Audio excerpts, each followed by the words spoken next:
All right, today we're having a look at the key of G major, based on a G chord and a G scale.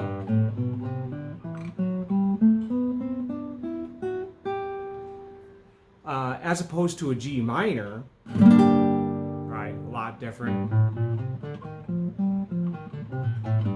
mood. That's a whole nother video, a whole nother lesson. So we're in the key of G major, which also happens to be the key that landslide is in. There's chord forms in there. You're going to see that are very similar to the chord forms in G major. Your G, your E minor, your C, and your D. That's basically it for that song. So let's begin with the scale. You see the tab there. Remember, the highest line on the tab corresponds to the highest pitch string on the guitar, which is string 1. Okay? Oh, here's our notes. The 3 that you see at the beginning. Use your third finger for string 6 fret 3. Open 2 3 0 2 4 0 2 0 1 3 0 2 3. This 2 on string 1 is special. That's an F sharp. It's the leading tone. You find it in D, and it leads right back to G major. That's why it's called a leading tone. You find another F sharp on string 4 fret 4. Notice I'm using my pinky for that, so third finger, second, third, fourth, or pinky. You can use your pinky or your third there on the D.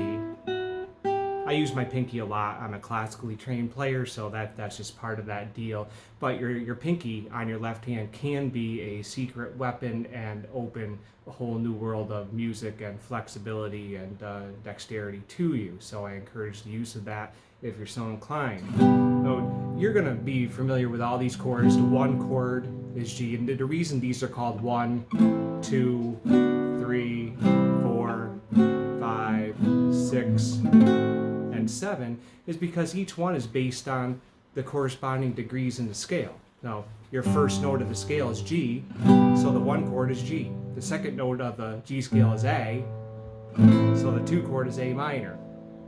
And the third note of the scale is a B, so the corresponding chord is a B minor. Now, you can play this B minor, just bar, fret 2. You don't need to play the little B minor like they have in the book. You can play this B minor, bar to second fret. Remember, you played C minor for me. It's just a 1 fret back on fret 2.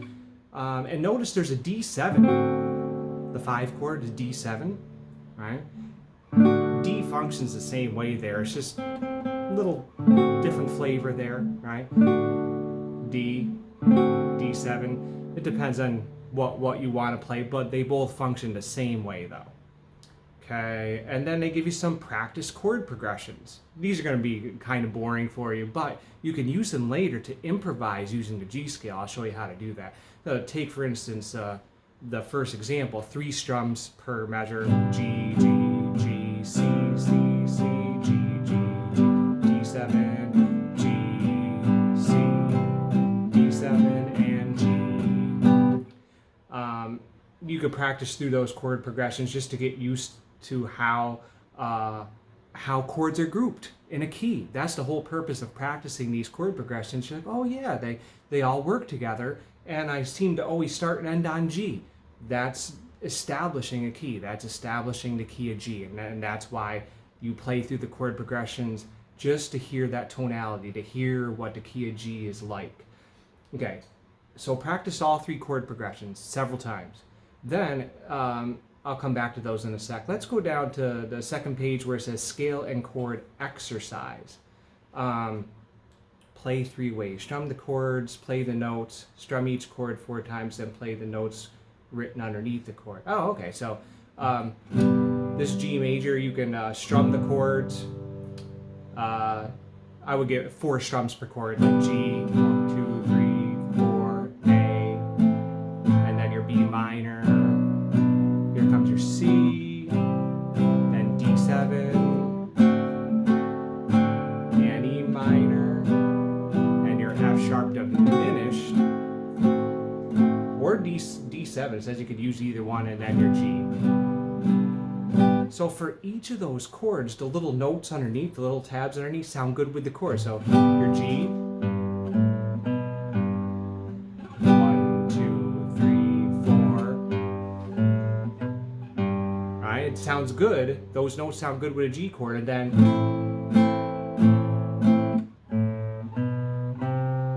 those 4 notes sound good with an A minor.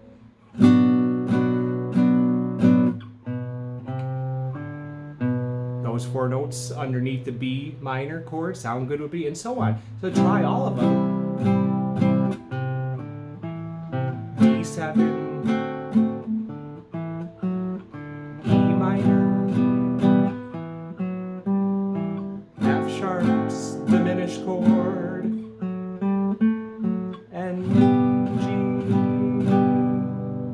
And they just give you one note there, but you could go G, A, B, G, which is what I would have done, but just do what the book says for now. Okay, so now, practice all that stuff. Then you can go back to one of the more complicated chord progressions like 1, 2, or 3, the little boxes, and maybe take the first one, this G major, C major, and so on with the 3 strums, and try some of those little snippets from page 2, like the G, A, B, G. You know, we have all kinds of devices, right? Phones, iPads, whatever. Record yourself playing the chord progression. Then you can noodle around using the little tab snippets or the G major scale. You can take the whole scale and play over any of these chord progressions.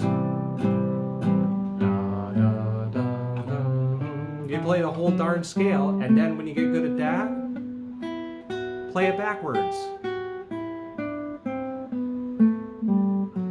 And then you can start to make up your own patterns with a G chord.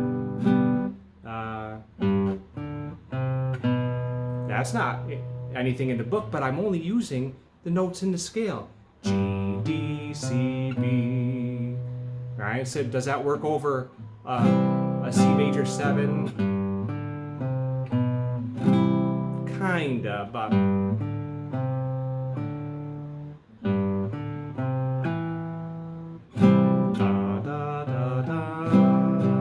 yes, and since you're a singer, you can kind of hum patterns and see what works, and then you can go and pick out the notes in the scale, right? Now, you can also teach yourself the names of the notes in the scale, because they tell you the letter names of the notes right above the tab, right above the first note in the scale, string 6 fret 3, it tells you the name of the note. It's a G. So say the letter names of the notes as you play them. G, A, B, C, D, E, F sharp, G, A, B, C, D, E, F sharp, G. And that's going to start to give you a basis for what note you're playing, not just where to put your finger. Then you start to understand music. And before you know it, you'll start to be able to pick out the notes in the chords you're playing. That's very important. You'll be able to say, oh, a G chord is just G, B, D, G, B, and G. That's all that's in there, G's and B's and D's. So you'll be able to do that for yourself and start to unlock some of these mysterious things about music and the guitar that have been eluding you for so long. But if you have any questions, hit me and we'll fix you up. Have fun, practice hard, and we'll see you next time. Thank you.